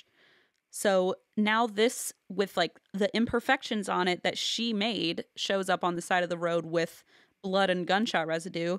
And she says, I gave that to my dad and he used it in his garage. And the defense tried to say, like, well, maybe James gave this shirt to Molly, which is why it was near the crime scene. But, like, it just didn't add up because the shirt was found down the road. It had gunshot residue from the gun that killed her. How would she have gotten it down the road? It doesn't make any sense. Then his wife, Melanie, and his daughter, Emma, poked more holes in James's story, like he had lied about what he was wearing that day. And they actually never found the clothes that he apparently was wearing when he left the house initially. And the defense also, their whole thing was he was too in love with Molly to kill her, which, by the way, has never stopped anyone in the past. Have you heard of a crime of passion? Anyway, yeah, so, like, stupid argument, but okay. And they did call into question lack of a murder weapon. Fair. But in the end, the jury found the evidence sufficient. And after only 2.5 hours, on the day of what would have been Molly and James's 3rd wedding anniversary, James was found guilty of first-degree murder and was sentenced to life in prison without parole. Wow. And very poignant on the date there. Talk about a crossroads. Talk about a synchronicity, a liminal space. Yep, just all that. Really, really wild. So Molly's son Declan wrote a statement that was then read in court, and it was addressing James. And the statement called his mom a beautiful and kind woman and said, "The only reasons she believed you were because she loved you and saw past your shortcomings, and she was probably willing to walk to the end of the earth for you, yet you couldn't be a little bit honest with her, or anyone else for that matter. You stole my mother away from me, you kidnapped her son. Here's the bottom line, you now have to live with the repercussions of your actions, and I hope you will." Oh my God. It's just heartbreaking. So, of course, to this day, James insists on his innocence and wants a new trial. But he remains in prison to this day, and Molly, for what it's worth, is remembered fondly by many. In an online post, even a former friend who had had a falling out with her said she was glad James was going to prison. And this is just really heartbreaking. On April 21st, days before Molly's death and potential wedding, Molly had posted to her nail polish business's Facebook, and you can still see this post, that her orders would be on hold for a week while she was on her honeymoon. Oh my God. And then she was killed. So the comments on this post, of course, are all condolences, and people called Molly's nail polish creations pure genius and, said this community would never be the same without her. And her memory lives on in those she loved and who loved her. Her parents died pretty shortly after she did. And Tim always felt like, they died of a broken heart. It's just really tragic that he lost all 3 of them. Yeah. And so if you are at all interested and want to just see, some of the light that Molly brought to the world, you can still watch her YouTube videos and hear her sing, especially Disney songs. Her YouTube channel is at Snarky Snarkster 1826. And that is the tragic and just bananagram story of Molly Watson. Wow. Now that was an hour, and I'm sorry. No, we both really delivered this time around, which is so wild because I thought after we literally had shows this weekend, and we were just on planes like a couple hours ago. Yeah. So I really thought we were both going to pick short stories, just and we went nope. Easy breezy. Hell no. No way to easy breezy. I think we were like, we got to really deliver and prove that we can still do it. We're still young and hip. We're still chaotic and hip. That was a great story though. It was jam-packed. Drama, just real like family drama, crime, sorrow. Yep. Yep. Oh, that poor kid. That's so sad. And had you not talked about, I feel like had you not covered that story before? No. If I did, this would be a wild time for you to tell me. It would be. At the end. It would be. By the way. I don't know why. I feel like the name Molly Watson is familiar for some reason. I wonder if it's like... What was I going to say? I worked with a Molly Watson. Oh, you did? I was going to say, I wonder if it's just like kind of a common name. No. Well, maybe, but no, I worked with a Molly Watson. That's what it is. Mm-hmm. Wow. Well...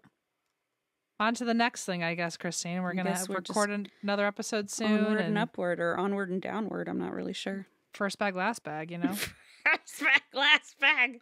I don't think we've ever discussed first bag, last bag with people on this podcast, but the point of it is that it makes no sense, and you just kind of use it as a filler when you got nothing else to say. So the point is, one time Eva woke up early while we were traveling and watched the cornhole championships. I'm sorry, the super hole on, I think it was called the Super Hole or something, and was just texting us all these updates. Quotes. Yeah, all these updates of the American Cornhole League. So, you know. And one of the things that they say, or like a move or something, is called first bag, last bag. And so no, the move is called the airmail.